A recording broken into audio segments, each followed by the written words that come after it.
E nós já vamos abrir o nosso programa hoje falando de saúde, falando da nossa coluna, gente.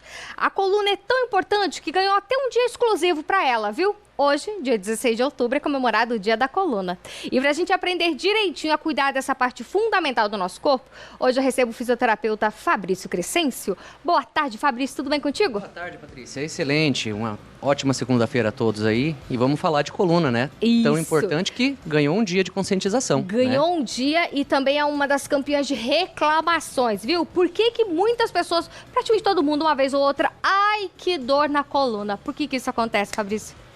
Patrícia, a estatística já diz que entre 70% e 80% da população mundial já sentiu ou vai sentir algum desconforto, né? Aí eles falam, mas por quê? Como você mesmo falou. Então, ela é multifator, tem vários aspectos, mas os mais comuns, segundo as pesquisas, a genética, ela está em primeiro lugar. Então, quem alguém tem na família, pessoas com queixas de coluna, problemas de hernia de disco, é uma justificativa. O tabagismo também é uma justificativa. Sedentarismo e mau hábito de vida, né?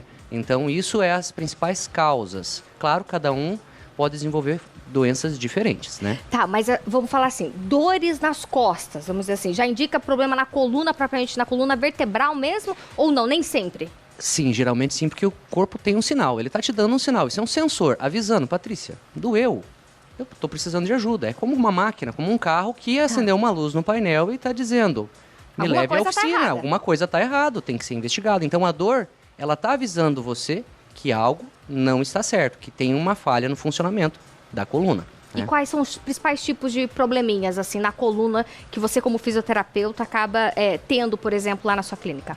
Olha, o mais comum são as hérnias de discos.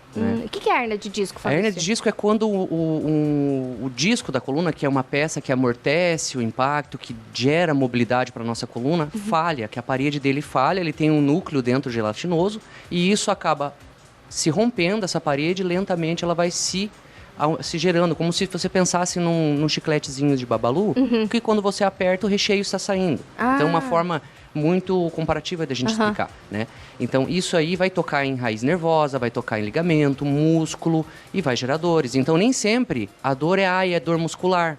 O músculo, a gente chama assim, aquele...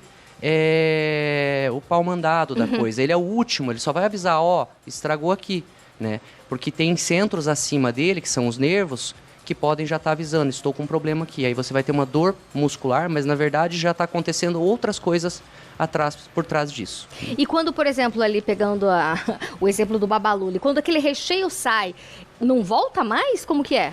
Existe casos de absorção do corpo por história natural. Simplesmente não vou mais provocar movimentos que agravam, né? Vou dar um repouso, né? Vou tomar medicação ou um tratamento fisioterapêutico, vai ter uma absorção natural do corpo.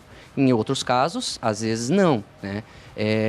Tem que ser procedimento cirúrgico em casos graves, mas isso é menos de 10% de todas as queixas de hernia de discos que tendem a evoluir para a cirurgia, mas elas existem. Então, qual que é qual que é o motivo da conscientização? Evitar que isso vai lá para o 10%. Então, em nível mundial, como é uma das doenças mais caras do mundo, por quê? 80% vai sentir, e quem sente aquela dorzinha na coluna, diretamente já vai o quê? Vou começar tomando um remedinho. Aquele remedinho que eu vou na farmácia. Então, isso vai se somando. Ali toma um remedinho, não funciona.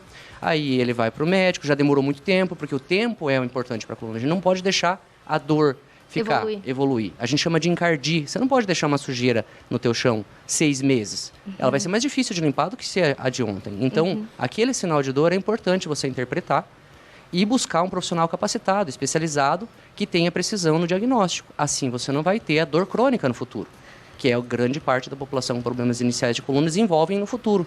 Não foi feito um tratamento adequado, não foi chegado a tempo, e isso vai gerando uma lesão em cima da outra ou uma incapacidade em cima da outra. E quais são os principais tratamentos quando a gente fala de dores na coluna? Os principais tratamentos, o que mais está em evidência hoje, inicialmente, são os tratamentos conservadores, onde a fisioterapia, que é no meu trabalho, a gente se enquadra, né? Então, porque quanto menos agressão, menos invasão numa coluna, a perspectiva a longo prazo é melhor, né? Então, métodos de fisioterapia que têm evidência científica comprovada está tendo uma alta resolutividade nisso, né? Por quê? Porque a gente consegue dar uma boa educação. E se você dá uma boa educação, orientação correta para o paciente em fase inicial, ele vai entender e saber como levar isso para frente. eu tenho uma falha na minha coluna, mas eu sei aqui por uma orientação como lidar com isso. Exercícios específicos, né? Atividade física, buscar um nutricionista para uma dieta balanceada que influencia também. Então, precisa dessa educação. A falha nossa do Brasil hoje, para ter tantos casos, é a falta de educação. Interpretar os sinais, saber a quem procurar pessoas que realmente tenham capacidade técnica, né? Não ficar arriscando, né? Não fazer uso de medicamento por si próprio, né? Buscar o médico, né? Para essa lesão, porque a gente fala de dor na coluna, mas existem doenças graves de coluna, então você não pode ficar esperando, né? Vamos pensar num cenário crítico, um tumor. Então, quanto antes você identificar Melhor isso, melhor vai ser a perspectiva de tratamento desse paciente. Então, não espere ficar pior. Não. Quem começou a sentir dor, procure um profissional para boa educação. Né? E o melhor, assim, de não nem começar a sentir essas dores é a questão da prevenção. Como que eu posso, então, prevenir boa parte ou a maioria dessas dores nas colunas? Bom, quando a gente fala de prevenção, a gente tem trabalhos hoje, né? Então, a gente fala muito de ergonomia. Então, você analisar a sua ergonomia, o seu tipo de trabalho, a postura que você está realizando o teu trabalho é importante. Isso é uma baita de uma prevenção. Não é à toa que grandes empresas necessitam desse auxílio.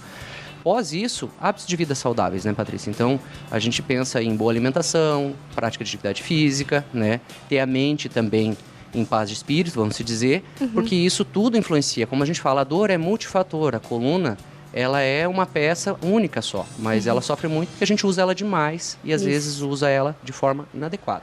Não dá a atenção necessária que ela precisa. Então, vamos assim, ó, não só no dia da coluna, mas todos os dias do ano, vamos dar atenção devida para a nossa coluna que nos sustenta aí em pé, sentado, de todo jeito aí durante a nossa vida. Muito obrigada, viu, Fabrício, pela presença. Eu que agradeço. Uma boa tarde para todos. Uma excelente semana para você também, Igualmente. Viu? Isso aí, inclusive, quem quiser seguir o Fabrício nas redes sociais, gente, @fabricio.crescencio. Pode seguir lá que tem várias dicas sempre também.